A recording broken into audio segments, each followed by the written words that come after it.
faut que ça soit vert, il faut que vous ayez sur le bas du menton. Et voilà. Et puis peut-être si vous pouvez me dire comment vous êtes arrivé, vous perso là-dedans. Vous êtes donc là maintenant, moi je vous connais par SNCF, par le centre technique finalement de maintenance de Saint-Pierre-des-Corps, mais comment votre itinéraire en fait que vous, ergonome, vous êtes arrivé là-dedans?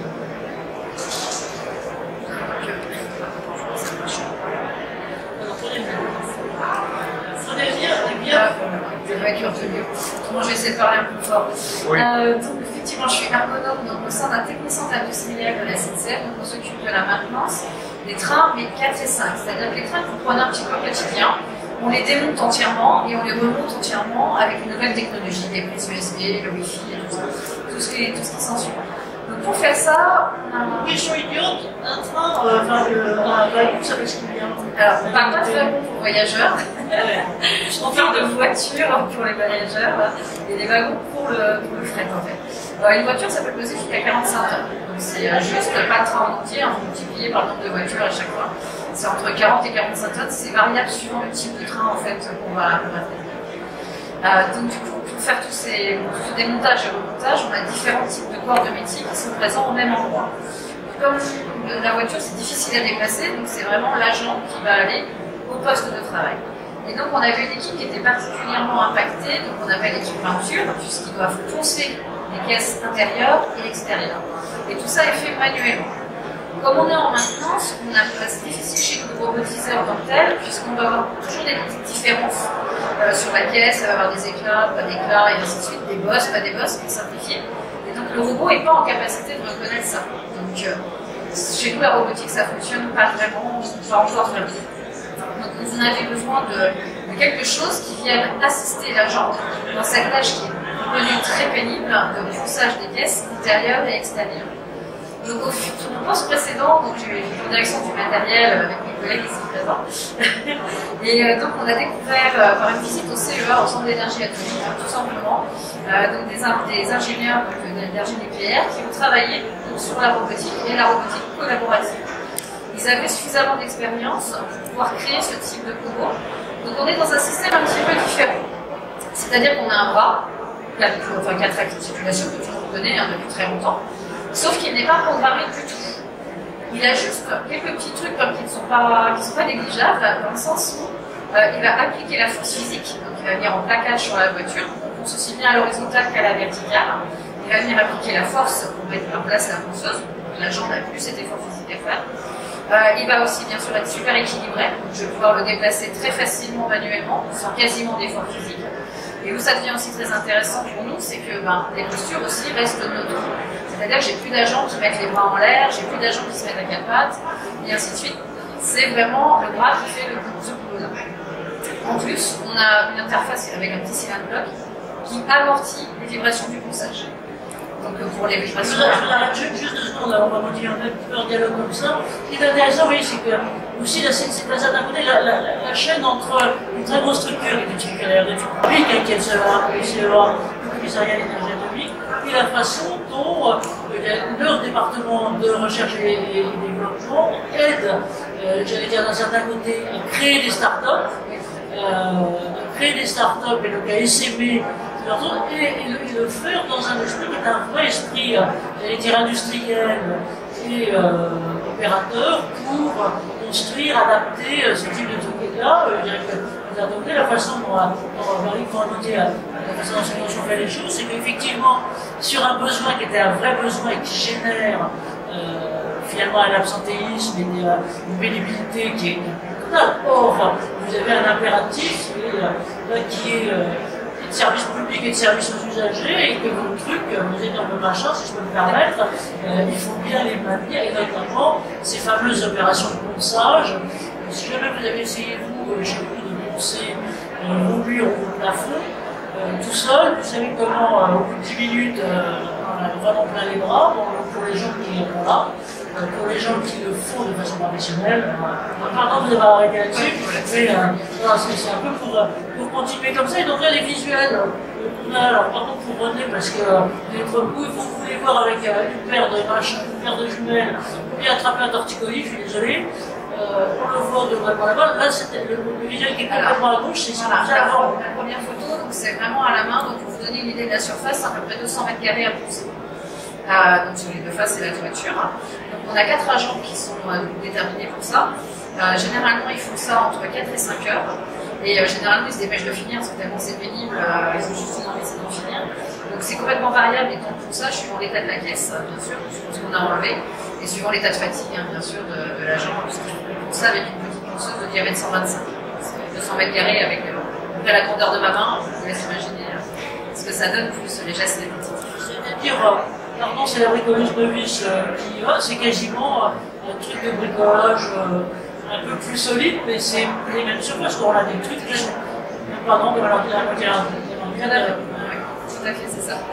Donc le travail est devenu très pénible, j'ai eu beaucoup d'agents qui étaient en arrêt. Et donc cette rencontre avec EasyBot, qui s'est créée en start-up suite au CEA, nous a permis de travailler en totale collaboration avec eux et ils ont vraiment développé le produit pour nos applications. Donc ça a été une grande chance puisqu'on est sur quelque chose quand même qui est assez spécifique.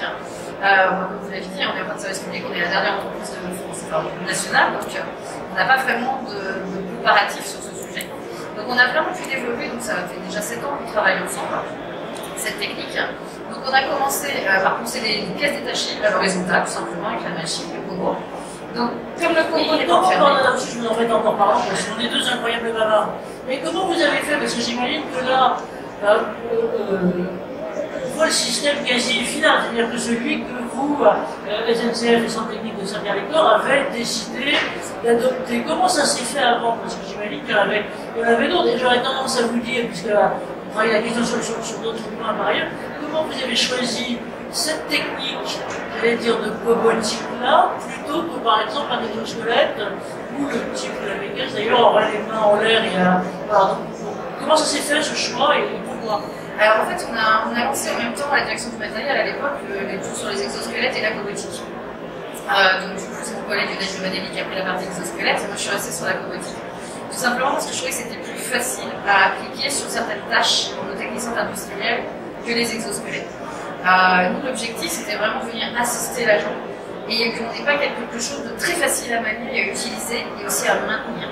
Donc le choix s'est fait assez naturellement parce qu'en fait, EasyBot nous a proposé tout de suite le produit qui nous convenait. Donc encore une deuxième chance, mais on a fait aussi une deuxième chance, mais qui est, j'imagine, une très bonne analyse du terrain et de votre part et de qualité d'écoute de la part du CEA. Tout à fait. Tout à fait. Donc j'étais évidemment faire du benchmarking sur d'autres fournisseurs. Hein. On a été voir Fanuc, on a été voir Universal Remote et ainsi de suite. Mais tout ce qu'on nous proposait le marché à ce moment-là, c'était la machine. Le bras Pogo m'amène une pièce devant son opérateur. L'opérateur intervient sur la pièce et un deuxième bras ou un troisième, selon l'organisation, vient récupérer la pièce et l'emmène plus loin. Moi, j'ai pas de travail à la chaîne, j'ai vraiment de l'artisanat. C'est-à-dire que j'ai avoir des agents spécialisés en peinture, en aménagement intérieur. Et donc c'est eux qui vont à la pièce et pas l'inverse. Vu la taille d'une voiture, ça fait 40 mètres de long, donc c'est un peu compliqué pour les déplacer. Donc là, la solution proposée d'EasyBot, c'est que tout ce qui était parti au sol, c'est sur une servante, donc c'est mobile. Du coup, c'est la machine qui va à ma voiture. Ensuite, on a développé, donc pour en mettre sur les nacelles, on est en fin de projet, là ça y est, ça va être mis en place début janvier chez nous. Celui d'après là? Voilà, celui d'après. Donc là, voilà, il est complètement mobile. Donc l'agent peut se déplacer avec tout au long de la caisse en fait. Et donc c'est toujours l'agent qui se déplace à sa place de travail qui est accompagné par la machine. La machine elle n'est pas fixe. Parce que ça serait compliqué de foncer 200 mètres carrés avec juste l'amplitude du bras. Donc c'est sur une servante à roulettes. Et donc ça, ils l'ont développé, ils l'ont accepté de le développer un peu plus pour nous. C'était déjà, le schéma de base était déjà créé. Donc on a surtout travaillé sur l'articulation et les têtes de ponçage pour améliorer la fluidité. Justement, pour prendre votre souffle, en termes de cobotique, vous me corrigez si je dis quelque chose de fou, mais vous avez 3 types de cobotique. Vous avez, alors celle dont on parlait par exemple ce matin, qui sont les exosquelettes.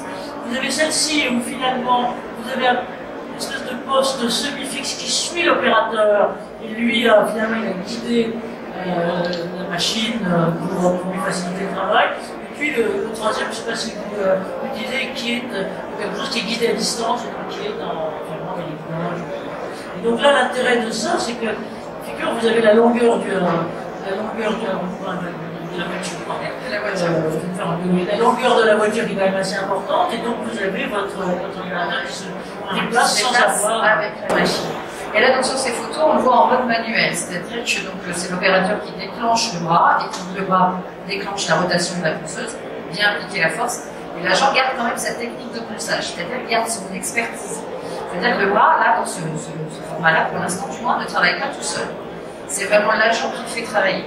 Donc l'acceptation a été facilitée, puisqu'on vient vraiment en appui, c'est-à-dire que tous les efforts physiques, les postures contraignantes, les TMS des membres supérieurs que doit subir l'agent, ben, il ne les a plus grâce au bras. Donc vraiment, la machine devient un complément, en fait, un outillage, en plus de la ponceuse traditionnelle, du masque qui poussière et tout ce qui s'en fait. On a eu une question un peu en pratique.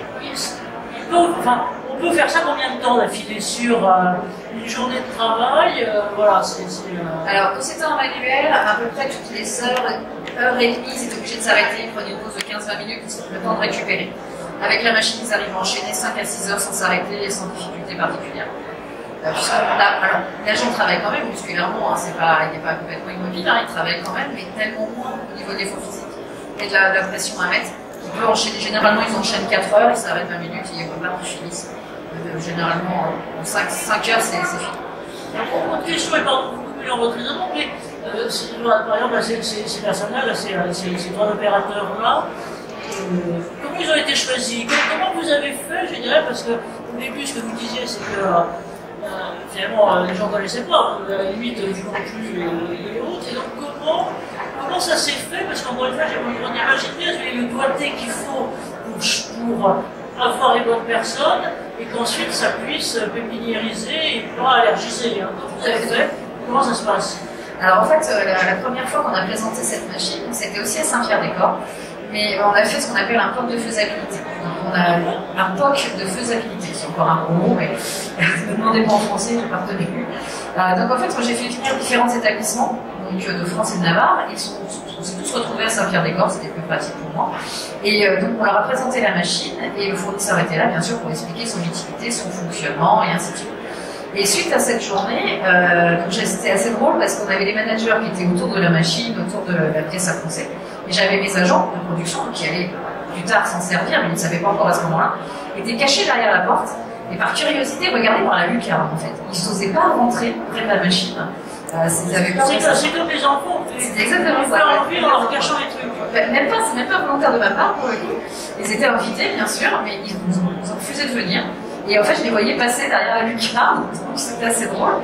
Et comme c'était je suis à Saint-Pierre depuis une quinzaine d'années maintenant, mais je les connaissais, donc je me suis permis de les interpeller et de dire mais venez voir cette machine, c'est nouveau, on ne connaît pas, nous non plus.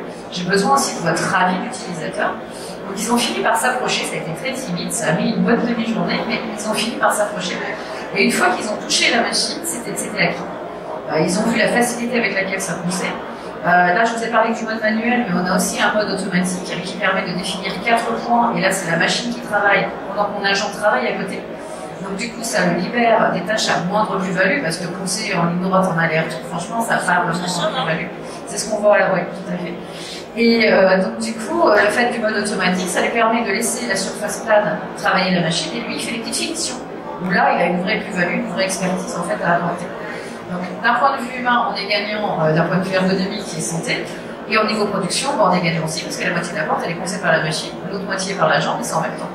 Donc forcément, on réduit bien sûr les temps de traverse. Et les coûts qui sont liés. Et là, je vous arrête. Là, on voit, il y a des choses qui sont, j'allais dire, verticales, hein, qui sont donc, dans le réel et autres. Et puis l'autre, on le voit, le premier, donc, sur lequel on a une plaque qui est horizontale. Donc là, c'est un resto des OC, c'est ça C'est une porte en fait, une porte d'intercirculation. Si vous prenez le RERD ou le CBB, c'est les portes. Excusez-moi. C'est les portes de la rame, tout simplement, qu'on démonte et qu'on vient déposer, ce qu'on appelle les pièces déposées. Donc la photo numéro 2, c'est la même chose. La photo numéro 3, en remontant, donc on est sur une caisse. Donc là, c'est pour simuler la hauteur de déploiement du bras. Donc EasyBoat nous a aussi accompagnés sur cette phase-là, puisque vous imaginez qu'un impérateur d'1m70 en moyenne, ben là, il est beaucoup trop petit pour accéder à ces parties-là. Donc ils ont créé une pêche, tout simplement. C'est parti d'un manche à balai, pour être honnête. Maintenant, c'est un peu plus perfectionné.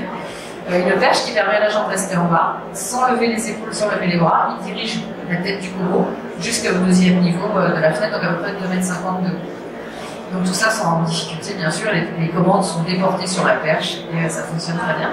Et la dernière photo tout en bas, c'est un TGV. Donc là, on est sur le premier établissement utilisateur, on est à Rouen-Catmar, donc en Normandie. Donc ils ont aussi des pièces déposées, donc c'est sur du polyester. Et là, on a des surfaces courbes. Donc il a fallu aussi que la tête de la ponceuse accepte aussi cette surface courbe. Et une fois de plus, EasyBoat nous a affiné le développement pour pouvoir faire effectivement ces courbures. Et au jour d'aujourd'hui, il n'y a plus de souci du tout, ça tombe sur toutes les surfaces possibles et imaginables. D'accord, et on voit bien la diversité finalement des situations et aussi des opérateurs. Alors maintenant ça va être, je sais bien que c'est après le déjeuner, donc de temps en temps c'est un peu l'assouplissement, mais là c'est pas le cas. Je vais vous passer les micros de manière possible. Parce que là on voit bien, en gros, comment vous avez fait je veux dire, pour intégrer le processus. On voit bien, vous parlez d'accompagnement, vous parlez et c'était bien d'ailleurs de faire envie aux gens qui sont derrière le rideau, là ça se passe à l'intérieur, donc forcément ils ont envie de regarder globalement ce qui se passe. Comment est-ce qu'ensuite vous rationalisez cet ensemble de processus, vous le développez en programme de formation? Où est-ce qu'on en est là maintenant et comment ça s'organise? Alors on a eu plusieurs phases. On a eu une phase d'acceptation très rapide, vraiment ils ont vu la machine, ils ont osé la toucher, ils l'ont touché, c'était accepté. Une fois que ça a été mis en place, donc l'accompagnement a continué, bien sûr, donc on est passé par une phase de formation à l'utilisation de la machine, tout simplement. Aussi, on a mis des référents en place, parce que des fois, on a oublié une étape pour la démarrer, ça ne démarre pas.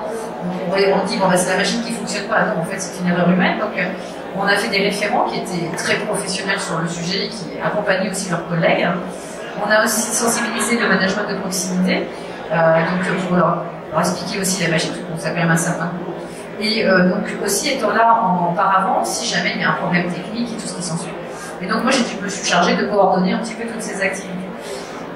Donc après, quand on a développé aussi sur Périgueux à l'époque, je suis revenue quelques semaines après la mise en place du premier niveau, et il n'était plus utilisé. Il prenait littéralement la poussière. Donc gros questionnement, mais pourtant l'accompagnement a bien fonctionné, l'acceptation a bien fonctionné. Pourquoi quelques semaines après, ou quelques mois après, on a eu la même chose à Rouen-Catmar, c'est plus utilisé. Et là, les agents sont venus me voir en disant, mais en fait, la machine, on l'adore, il n'y a pas de souci, on adore ce système, on peut travailler à côté, on n'a pas de danger, tout va bien. On ne l'utilise pas parce que nos conditions de travail sont du 19e siècle et cette machine-là, elle est du 21e. Ah, la première réponse que j'ai eue, j'avoue que là, j'étais un peu je ne sais pas ce que je vais répondre à ça. Et le fait d'avoir sensibilisé le management de proximité et puis les autres grands hiérarchiques, on va dire, le responsable méthode de l'époque a dit, ok, banco, qu'est-ce qu'il vous faut comme conditions de travail à améliorer pour utiliser la machine quotidiennement? Et là, il a joué le jeu. Et donc, on est passé d'un sol en terre battue à un sol en béton hyper lisse, de tréteaux en bois qui datait de 1946 pour l'anecdote, à des tréteaux en métal réglables et tout ce qui s'ensuit. On a rajouté des manipulateurs pneumatiques pour pouvoir manipuler les charges et plus manuellement. Et du coup, depuis la machine, ils ont rajouté de l'autre. Donc, tellement ça a bien fait. Ça, c'est ce qu'on évoquait tout à l'heure, d'ailleurs, avant de démarrer avec Véronique.